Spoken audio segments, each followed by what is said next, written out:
Hi, this is James from Tabletop Gaming Guild, and today we're going to take a look at the 2 to 4 player game, Wizard and Relics by Eternal Realms Games. Let's go ahead down to the table here. I'm going to give you a general overview of how the game plays, and then we're going to come back and I'll give you my final thoughts.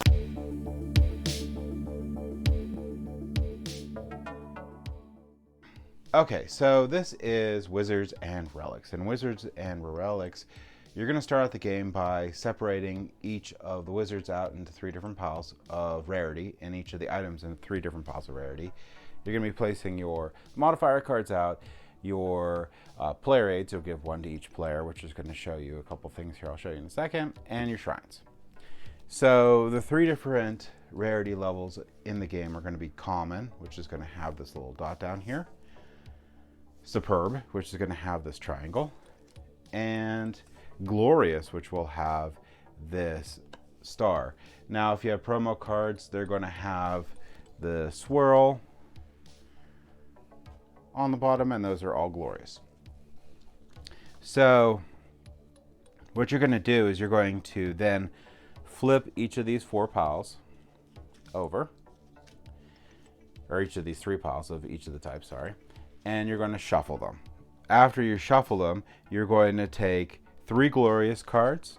So I would shuffle these up, and I would take 3 glorious item cards and put them into the 4 piles, and then I would shuffle these up and put 3 glorious cards into each pile. Then I would shuffle these up, and I would put 6 and 6, and I would make my 4 different decks of cards. So I'm going to go ahead and do that real quick. All right, so after you get those set up and you shuffle your 4 different piles of decks, then players are going to pick their decks, and you're going to start the game. Now, depending on your player count will depend on how many wizards you have to win in order to put it into your Hall of Immortality. Technically, you're not winning them, they're your wizards. So for a 2-player game, you have to have 5 wizards in the Hall of Immortality. For 3 players, you have to have 4, and for 4 players, you have to have 3 wizards. What you're going to do is each player is going to draw 7 cards. And to start each round, what you're going to do is you're going to pick a wizard and a sword. Before that happens, though, a shrine will flip over. And these shrines are going to have abilities that are going to affect the battle. So you have to pay attention to them. And each round, a new one's going to flip over. So there'll be more and more that affect the battlefield. Also, when you play your wizards, different wizards are stronger against other ones. Like a green wizard gets a +1 against a blue wizard gets a +1 against red, and a red wizard gets a +1 against green. And everyone gets this card to help them remember what they need to do. So now we're going to pick our 2 cards. So I'm going to pick these 2. And the opponent's going to pick 2 cards.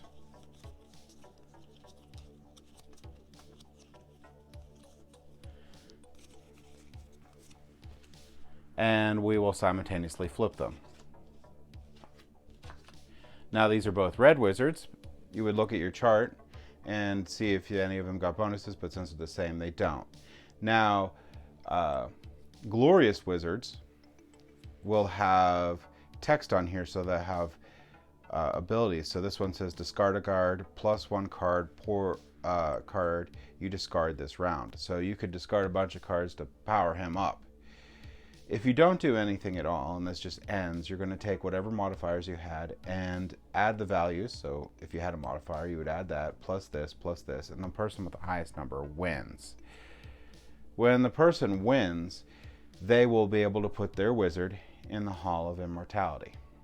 So that'll be a point for them.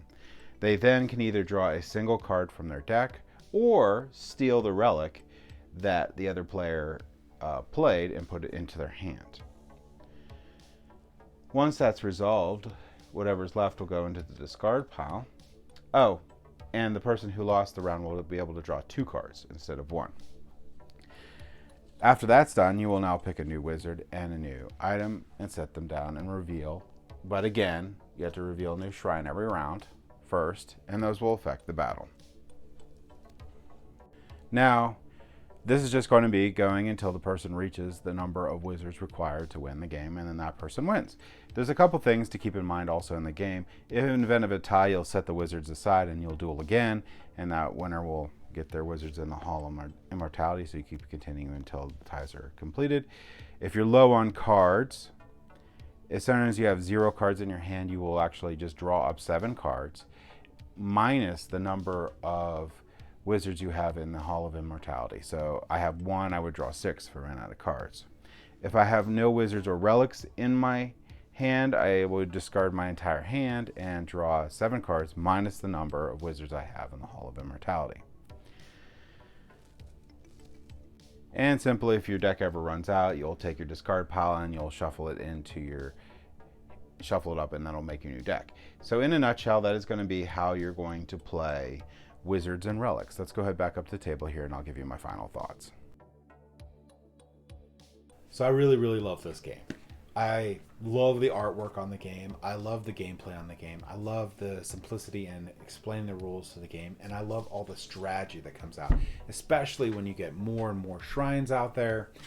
And in essence, you actually know what every player has because of the quantities of rarities that they have in their deck. And I really like the customizability and replayability of generating those decks and placing them out. And there's other things you can do, like there's some sort of like deck building and things you can do in the advanced rules and all sorts of fun stuff. But I really like the variability that gives, and I really like that you have a general idea of what the other player has, so you can decide whether you want to use those superb cards right now, or you want to use the glorious cards right now, or you want to use the common cards, because you really can't win all of the battles. You just have to pick and think how they're going to want to win the game.